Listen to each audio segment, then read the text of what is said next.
Tout d'abord, j'aimerais bien présenter l'univers de thé vert de Kyoto, Doji. Il y a 3 thés différents, thé vert, thé de matcha, bien évidemment vous connaissez bien, thé sencha et thé gyokuro. Ils sont différents à la façon de fabrication.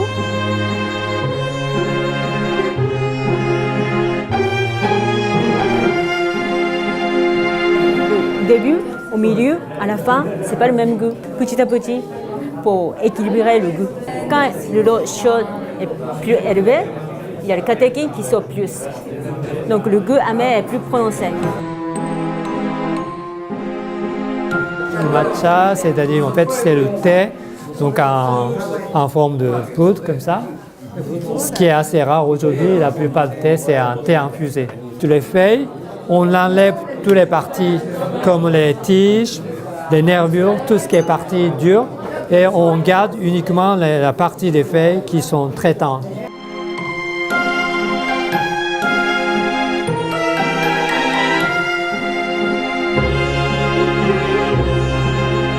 De ce thé-là, j'ai fait venir 2 chefs, chef de cuisine qui s'appelle Inaki Azepinart de Châteaubriand et Gilles Marchal, chef pâtissier.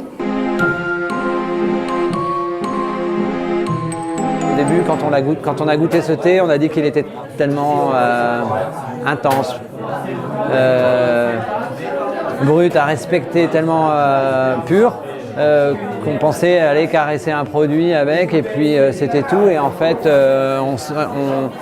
on a été plus loin et on a utilisé le thé une fois infusé.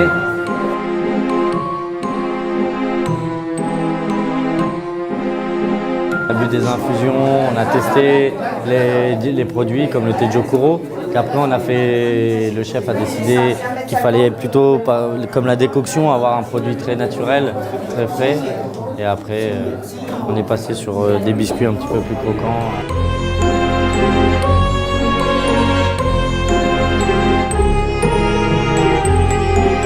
Il y a la création de glace avec la cépage différente de matcha et hojicha de thé grillé.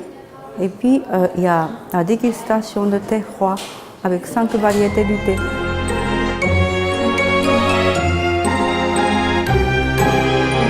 L'idée, au démarrage, on s'était dit on va faire une crème glacée assez classique et comme on peut trouver. Et rapidement, on s'est dit que le côté lait, crème et jaune d'œuf allait prendre le dessus sur les goûts des thés d'exception qu'on avait à préparer. Et on s'est réorienté sur un sorbet.